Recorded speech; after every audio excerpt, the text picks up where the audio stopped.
Mugwana wange gwena yeekumira ku Yugi Update TV kutegeeza nti nno nkwanirizaako nate era okola kyamaanyi yonna gy'osinziza okuba ng'otuwuliriza gwe munnabulaaya naawe ali mu mawanga ag'ebweru yonna yonna gy'oli gesimenye okola kyamaanyi nnyo gw'ensonga lwaki tuba tuweereza baganda bange bali wano ewaka nammwe mbalamusizaako nnyo mwebale kubanga mwekumira ku Yugi Update TV twabagamba nti ffe tugenda baweereza paka kuwulira bubi mukwano gwange gwe ali eyo ampuliriza.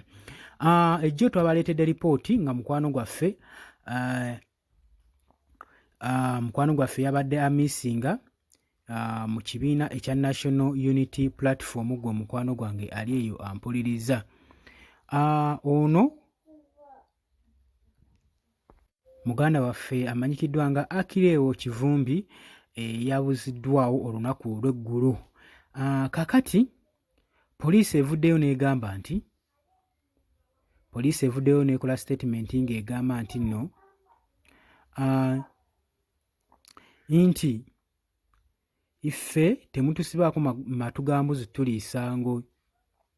Omwogezi wa poliisi Luseke Kituma agambye nti nno Akileewo Kivumbi ono head of security mu National Unity Platform tali mu custody zaabwe.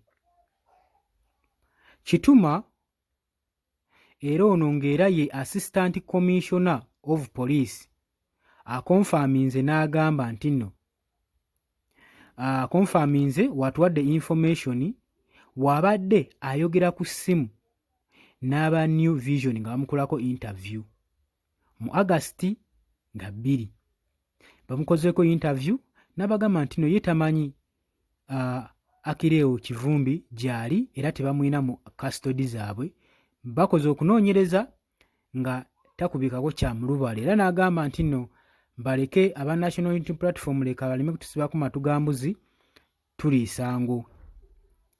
Kituma statement ezze oluvannyuma lwa National Unity Platform President Robert Kyagulanyi Ssentamu ng'amaze okulipootinga embeera eyabaddewo ku muganda waffe ono Akileewo Kivumbi ku mukutu gwe ogwa Twitter ne Facebook. Naddala nga agamba nti nno mukazi wa Kivumbi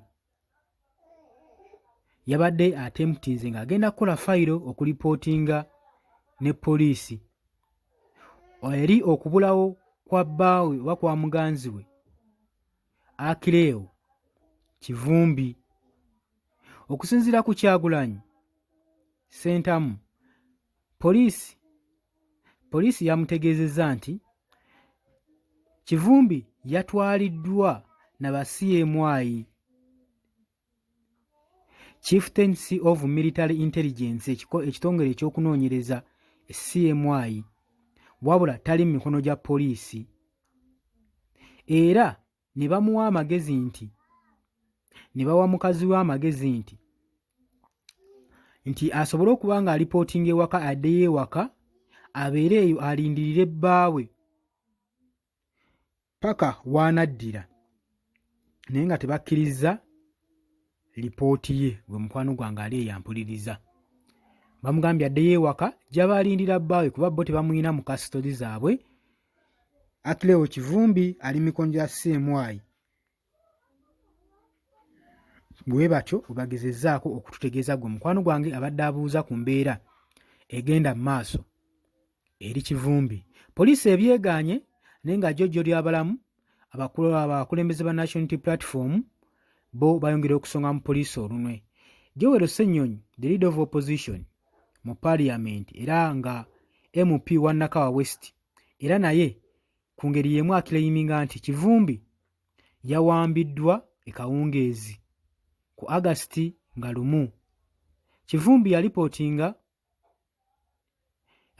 Kivumbi gye yalipootingidde tewannaba kumanyikibwa ne kaakati tetunnamanyaayo watu wagamba Joel Ssennyonyi ate ng'ebituufu tetunnamanya mayitire ge.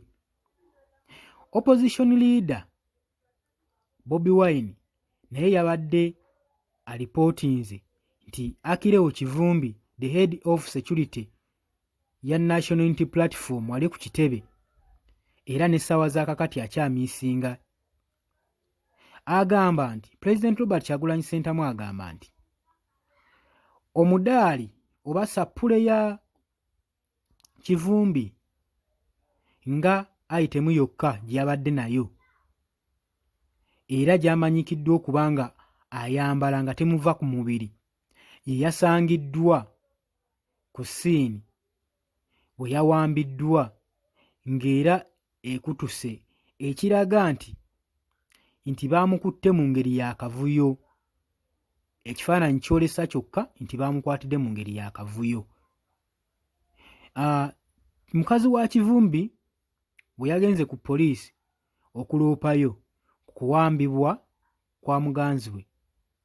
Okusinziira ku Bobi Wine by'atuwa, poliisi yagambye nti Kivumbi yabadde atwaliddwa na ba CMI era ne bagaana okumukolerako lipooti.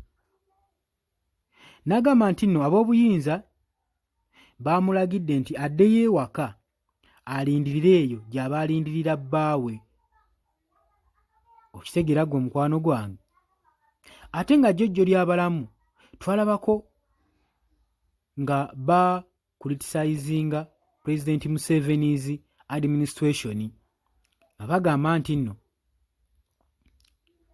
obukulembeze buno obujjuddemu kye bayita abuses of power, omulembe guno ogugeraageranye n'emirembe egiri previous tegwawukanye. Gwe mukwano gwange ali eyo. Kitegeeza President Museveni yayingira mu nsiko ng'agenda kuggyako regime eyali evumirira obufuzi, kati naye kennyini tayawukanye nayo. Kubanga kaakati okuwamba abantu kufuuse ng'okuwamba abantu. Wali muganda waffe ono Akireewo Kivumbi atannaba kubanga akubikako kya Mulubaale, tamanyikiddwako mayitire, naye poliisi ebedda tugirinze etubuulire biki ebigenda mu maaso ku muganda waffe ono, emwegaanye n'egamba nti nno ye temulina mu kasitoli zaabwe era babasibako matugambuzi kubaliisa ngo. Omukwano gwange mpuliriza. Kati bwe baba nga bagamba yatwaliddwa ba CMI naye nga ababaddewo abalaba bo si kye kifaananyi kye batuwa, wabula kiraga nti nno Kivumbi ono yatwaliddwa mu ngeri ya kavuyo nga badde amaze okubwakubwamu era mbu baamutadde na mu kimotoka kya Nuuwa era ne namba plate baagitusomedde.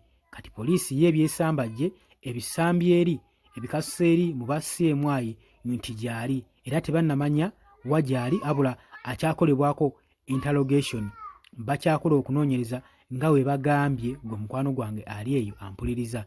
Kale embeera wetu weekyali ku muganda waffe the head of security mu kibiina kya National Unity Platform, Akireewo Kivumbi eyawambiddwa ennaku oluyise emabega. Naye tusaba bakomunedi mwenna mwenna abali eyo mulemereeko paka muganda waffe ono wanaabanga ateebwa. Mikwano gyange nammwe abeekumira ku Yugi Updates mbabaza nnyo kutegeeza gwe atanaba kubanga osubscribinga ngenda maaso n'okusubscribinga, sharinga, likinga gwe mukwano gwange ali eyo eyeekumira ku Yugi Updates. Mutegeeza nti okola kyamaanyi. Tugenda kubanga tukomawo ne information tova ku Yugi Updates TV. Amawulire mangi genkyakuleetera gwe mukwano gwange. Naggambye eno yokka ye channel ekola follow up n'omanyamu ne ge twakuwadde eggulo byakkiddewa byakomye. Wankiwa abaganda bange mubeerayo nga mulinze mwagala okumanya wa gye byaggweredde, ensonga tetwagala zikomya mu kkubo. So gwe ky'oba okola subscribinga busubscribinzi ebyokukola follow up obitulekere. Tugenda kuba tukusakira amawulire yonna na buli nsonda nga we kyetaagisa. Tubaagala nnyo.